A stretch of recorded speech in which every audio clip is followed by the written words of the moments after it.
This is Miss Grand International 2025. I am Nel2204. Don't forget to like and subscribe. Magandang araw Pilipinas at mga kababayan, this is it, breaking news talaga dahil ang ating pambato na si Emma Tiglao just reached 1 million reactions sa country's Power of the Year voting on Facebook. Grabe, ibang level talaga ang suporta ng mga Pinoy.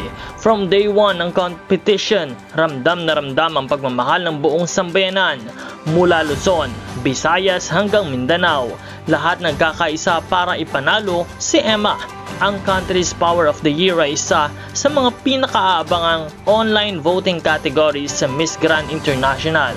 At ang 1 million likes milestone na ito ay patunay lang kung gaano kasolid ang ating mga pageant fans. Hindi lang simpleng boto ito.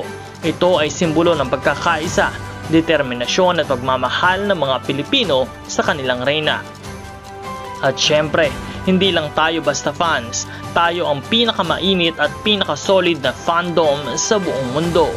Sa ngayon ay patuloy pa ring umaangat ang pangalan ni Emma sa iba't ibang categories mula sa Best in Swimsuit, Evening Gown at hanggang sa Special Awards. Hindi talaga nagpapahuli ang ating queen. Beauty, brains and heart, all in one. Kaya mga kababayan, tuloy-tuloy lang ang pagboto. Let's keep Emma Tiglao on top and show the world that Filipino pageant fans never give up. Pumunta na sa official Facebook page ng Miss Grand International at i-like, share at ipakalat ang pangalan ni Emma. Ganun na din sa Instagram ng Miss Grand International.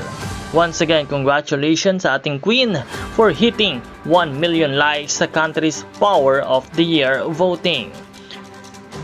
This is Nel2204, your pageant blogger host. Thank you so much for watching and don't forget to like and subscribe.